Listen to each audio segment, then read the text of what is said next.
Hello judicial service aspirants, judicial dream की concept class में आपका वेलकम है। आज हम हिंदू लॉ में फैमिली कोर्ट्स का टॉपिक डिस्कस करेंगे। हम ये जानेंगे कि फैमिली कोर्ट्स एक्ट 1984 कब आई, क्यों आई, क्या प्रोसीजर अडॉप्ट करती है, कितनी कारगर है और अभी भी क्या खामियां हैं और उन्हें दूर करने की कितनी ज़रूरत है और कैसे दूर कर सकते हैं।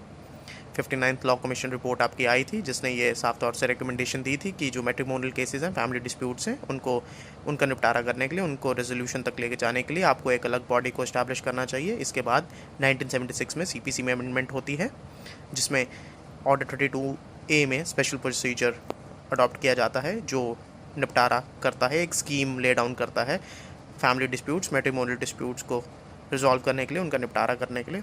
हाउएवर ये सेंस इतना कारगर साबित नहीं हुआ, तो उसके बाद हमारे पास पार्लियामेंट ने हमें 1984 में फैमिली कोर्ट्स एक्ट दी जिसका ऑब्जेक्टिव था कि ये एक स्पीडी रिड्रेसल दे मैट्रिमोनियल केसेस, फैमिली डिस्प्यूट्स में, और वहाँ पर आपसी रजामंदी से एमिकेबल सेटलमेंट हो जाए पार्टीज़ के बीच में। यहाँ पर फैमिली कोर्ट्स एक्ट को डिफरेंट स्टेट्स ने डिफरेंट डेट्स पर अडॉप्ट किया, तो यहाँ पर कोई सेम डेट नहीं है किस दिन ये हर स्टेट में इन्फोर्समेंट हुई इस एक्ट की। यहाँ पर फैमिली कोर्ट्स एक्ट आपको बताता है कि आप स्टेट गवर्नमेंट किसी भी टाउन या सिटी में फैमिली कोर्ट इस्टेब्लिश कर सकती है जिस टाउन या सिटी की 1 मिलियन से ज़्यादा पॉपुलेशन है, यानी कि 10 लाख से ज़्यादा पॉपुलेशन है। और स्टेट गवर्नमेंट को ये भी अलाउड है कि अगर कोई एरिया टाउन या सिटी नहीं है या फिर 1 मिलियन से ज़्यादा पॉपुलेशन नहीं है, वहाँ भी वो ऐसे फैमिली कोर्ट्स को इस्टेब्लिश कर सकती है। ये स्टेट गवर्नमेंट का अपना प्रेरोगेटिव है। यहाँ पर जो जजेस हैं वो एक भी हो सकते हैं और एक से ज़्यादा भी हो सकते हैं, सब सिमिलर अपनी पावर्स को डिस्चार्ज करते हैं। अगर एक से ज़्यादा जज है तो हम उन्हें प्रिंसिपल जज बोलते हैं और बाकी जजेस को एडिशनल प्रिंसिपल जज बोलते हैं। इनकी जो रिटायरमेंट एज है वो 62 एज यानी कि हाई कोर्ट जजेस के बराबर है। इनके जो एमोल्यूमेंट्स हैं वो स्टेट गवर्नमेंट तय करती है हाई कोर्ट के साथ कंसल्ट करते हुए। तो इनका आप एक तरह से देख सकते हैं स्टेटस जो है वो डिस्ट्रिक्ट कोर्ट के जजेस से ज़्यादा हाई है क्योंकि रिटायरमेंट एज ज़्यादा है, लेकिन हाई कोर्ट के जजेस से कम है क्योंकि ऑब्वियसली यहाँ अपील फैमिली कोर्ट्स की जजमेंट से हाई कोर्ट के पास जाती है। एक्सपीरियंस यहाँ पर अगर कोई भी जुडिशियल ऑफिसर है या ट्रिब्यूनल का ऑफिसर है जिन्हें, या फिर कोई गवर्नमेंट सर्वेंट है जिन्हें special knowledge in the field of law and family welfare और 7 साल का एक्सपीरियंस है, तो वो जज बन सकते हैं ऐसे फैमिली कोर्ट के। और या फिर कोई एडवोकेट जो 7 साल तक प्रैक्टिस कर रहे हैं किसी हाई कोर्ट के अंडर। जुरिस्डिक्शन की बात करें तो कोई भी matrimonial disputes, divorce, judicial separation, you name it, तो उन सब में फैमिली कोर्ट्स के पास जो जुरिस्डिक्शन है उनको रिजॉल्व करने की। वैलिडिटी ऑफ मैरिज की अगर किसी को डिक्लेरेशन लेनी है, किसी को अपनी मैरिज को नल एंड वॉइड डिक्लेयर करवाना है, या इंजंक्शन लेनी है किसी पार्टी के अगेंस्ट, लाइक वाइफ इंजंक्शन लेती है अपने हस्बैंड के अगेंस्ट कि वो सेकंड मैरिज नहीं कर सके। कोई फैमिली प्रॉपर्टी है जो मैरिज के रिगार्डिंग प्रॉपर्टी आई थी उसके रिगार्डिंग सूट्स फाइल हुए हैं उनकी कस्टडी के लिए, या फिर मेंटेनेंस सूट्स, या फिर कस्टडी ऑफ चिल्ड्रन गार्डियनशिप के रिगार्डिंग जो सूट्स फाइल होते हैं। Even application of 125 CrPC maintenance की जो होती है वो भी फैमिली कोर्ट्स अगर एस्टैब्लिश है उस एरिया में तो फैमिली कोर्ट्स की जुरिस्डिक्शन ऐसे डिस्प्यूट्स पर बनती है। फैमिली कोर्ट्स एक्ट की जो ऑब्जेक्टिव है वो यही है कि यहाँ पर जो प्रोसीजर है वो इतना बिल्कुल रिजिड प्रोसीजर नहीं होगा, रिजिड प्रोसीजर नहीं फॉलो करेंगे। प्रोसीजर बड़ा फ्लेक्सिबल होगा, लेस फॉर्मल होगा। सेक्शन 10 जैसे आपको फैमिली कोर्ट्स का बताता है कि आप प्रोसीजर ऑफ सीपीसी को अप्लाई कर सकते हैं, लेकिन पावर भी देता है इवॉल्व करने की प्रोसीजर्स ऑन इट ओन। और इस एवोल्यूशन में जो प्रोसीजर को इवॉल्व करने की पावर है, इवन फैमिली कोर्ट जो हैं वो रूल्स ऑफ सीपीसी और सीआरपीसी को दरकिनार भी कर सकते हैं up to a certain extent. Even जो एडमिसिबल है एविडेंस एक्ट में वो तो यहाँ एडमिसिबल हो गए, लेकिन जो नहीं भी एडमिसिबल है इवन वो भी एडमिसिबल हो सकता है फैमिली कोर्ट्स एक्ट के पर्पस के लिए।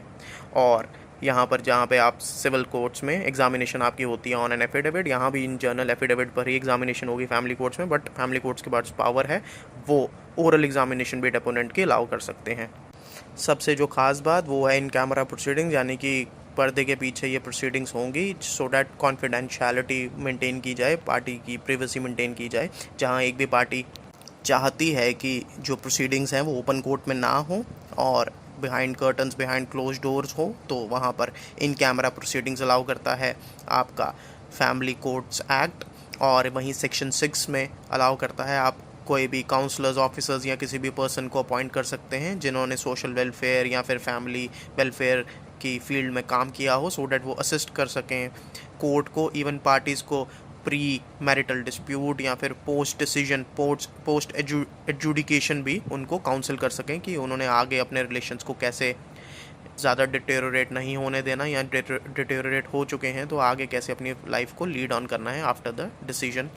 सेक्शन 17 आपके पास जो फैमिली कोर्ट्स का एक्ट का है वो बोलता है कि जजमेंट जो होगी वहाँ पे कंसाइड स्टेटमेंट ऑफ फैक्ट्स लिखी होनी चाहिए और किन इश्यूज़ पर डिटर्मिन हुआ है ये केस और डिसीजन, और फिर रीज़न भी देना चाहिए जज को अपनी जजमेंट में। वहीं सेक्शन 18 आपको बोलता है कि यहाँ पर जो डिक्री होगी फैमिली कोर्ट की उसे हम ऐसे ही ट्रीट करेंगे जैसे वो किसी सिविल कोर्ट की डिक्री है, और उसको इन्फोर्समेंट भी उसकी ऐसी ही होगी जैसे एग्जीक्यूशन किसी सिविल कोर्ट की डिक्री का होता है। लास्टली आपके पास सेक्शन 19 है फैमिली कोर्ट्स एक्ट का, जो बताता है फैमिली कोर्ट्स की कोई भी जजमेंट या डिक्री या ऑर्डर से अपील जाएगी हाई कोर्ट में, और high court with in 30 days इसका लिमिटेशन पीरियड है, with in 30 days appeal file कर सकते हैं हाई कोर्ट में। और अगर कंसेंट डिक्री यानी कि जहाँ डिक्री आपसी रजामंदी से पास हुई है तो वहाँ पर कोई अपील अलाउड नहीं है, डैट इज़ नॉन अपीलेबल। अगर हम प्रेजेंट स्टेटस की बात करें तो फैमिली कोर्ट्स जिस पर्पज़ के लिए बने थे वो उस पर्पज़ को पूरी तरह से अचीव करने में अभी फ़िलहाल कामयाब नहीं हुए हैं, क्योंकि इनमें भी जैसे सिविल सूट्स में केसेस पेंडिंग है वैसे कई कोर्ट्स में फैमिली कोर्ट्स में केसेस पेंडिंग है 3-3 साल 4-4 साल तक। ऐसा इसलिए भी हुआ है क्योंकि जब ये एक्ट लेके आया गया था तब आपके पास जो मैन पावर थी, आपकी वर्क फोर्स थी, जो जजेस ऑफिशियल्स थे, उनको प्रॉपरली पहले ही बिफोर हैंड ट्रेन उस लिहाज से नहीं किया गया था। और इसके अलावा जो रूल्स हैं जैसे डेट ऑफ इन्फोर्समेंट हर स्टेट के अलग अलग है, वैसे ही हर स्टेट ने अपने अपने रूल्स भी फैमिली कोर्ट्स में लेकर अलग अलग रूल्स बनाए, तो यूनिफॉर्मिटी ऑफ रूल्स भी नहीं है। सेंटर ने एक लॉ पास कर दिया पर उसके बाद रूल्स हर स्टेट को पावर दे दी अपने बनाने की, और हर स्टेट ने डिफरेंट रूल्स बनाए, तो यूनिफॉर्मिटी ऑफ रूल्स भी है, उसके कारण भी काफ़ी कन्फ्यूजन आती है। अगर इन सब चीज़ों को करेक्ट कर दिया जाए तो फैमिली कोर्ट्स जिस टारगेट के साथ, जिस गोल के साथ वजूद में आए थे उसको अचीव कर सकते हैं, and they can go a long way when it comes to resolution of matrimonial disputes in an amicable manner। तो ये था आपका इन डेप्थ और शॉर्ट फैमिली कोर्ट्स क्या होते हैं इस टॉपिक पर एक लेक्चर। अगर आपको इस टॉपिक पर PDF चाहिए तो आप हमारा WhatsApp group, Telegram channel join कर सकते हैं। हमारी PDF आपको MCQs की डेली मिलती है। हमारी PDF जो हमारी मॉडल आंसर्स की होती है वो हमारी वीकली मैगजीन में आपको मिलती है। अगर आपको मध्य प्रदेश जुडिशल सर्विसेज का एग्ज़ाम देना है तो हमारी मॉक टेस्ट सीरीज़ ज़रूर ज्वाइन कीजिए, लिंक डिस्क्रिप्शन में है, आप ब्रोशर रीड कीजिए। अगर आपको पसंद आई है तो एनरोल कीजिए। आपका नेक्स्ट टेस्ट है 28 सितंबर CRPC का। उसके अलावा बिहार जुडिशल सर्विसेज की हमारी मॉक टेस्ट सीरीज़ स्टार्ट हो रही है 29 सितंबर से। ये बड़ी शॉर्ट 6 मॉक्स की मॉक टेस्ट सीरीज़ है लेकिन बड़ी इफेक्टिव है, सो डैट आपको एग्ज़ाम मोड में हम पहले ही ले आएँ 6 दिन तक जब आप एग्ज़ाम में बैठें। अगर आपको वीडियो पसंद आई तो चैनल को सब्सक्राइब कीजिए, वीडियो को लाइक एंड शेयर कीजिए।